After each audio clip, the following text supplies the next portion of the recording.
Երկրորդը, ես սկսել եմ անակնկալ այցերով գնալ վարչական շրջաններ, եղել եմ 2 վարչական շրջաններում, ահռելի մեծ ծավալի գործ արվում, հարգելի գործընկերներ, բայց նաև ուզում եմ արձանագրել, որ ես տեսնում եմ խնդիրներ, որոնք որ ոչ թե ավելի քիչ կապված են մեր նախագծերի հետ, ավելի շատ կապված են մեր առօրյա անելիքների հետ, օրինակ աղբանության կամ սահմանադրման հարցերը, որոնք որ ռուտին հարցեր են, բայց դրանք այն հարցերն են, որտեղ որ առհասարակ մենք պետք է անթերի գործենք։ Եվ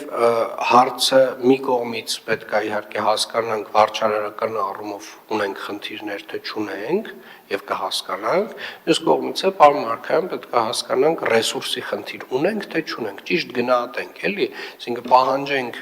այն ծավալով, ինչքանի ռեսուրս ենք տվել եւ ռեսուրսը տանք ամբողջական։ Եվ ես կարծում եմ ամբողջ իմաստը վարչական շրջաններին այդ ռեսուրսը տալու կայանում էր նրանում, որ մենք խնդիրը լուծենք, ոչ թե կիսա լուծենք։ Սա առաջին հատվածը։ Երկրորդ հատվածը այնուամենայնիվ այդ ահռելի մեծ արվող նախագծերում ես տեսնում եմ էական թերություններ եւ արձանագրել եմ մեր վարչական շրջաններում նմանատիպ դեպքեր եւ պահանջում եմ ուղղակի որ վարչական շրջանների ղեկավարները նախագծերին վերաբերվեն որպես սեփական իրենց տանը արվող նախագծերին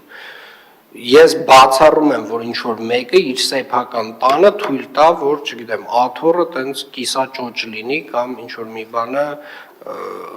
քարը ծուր դրած լինի հետեւաբար սա ձեր տան նախագծերն են Եվ ես էլ ձեր աշխատանքը գնահատելու եմ ըստ ձեր վերաբերմունքի։ Շնորհակալություն։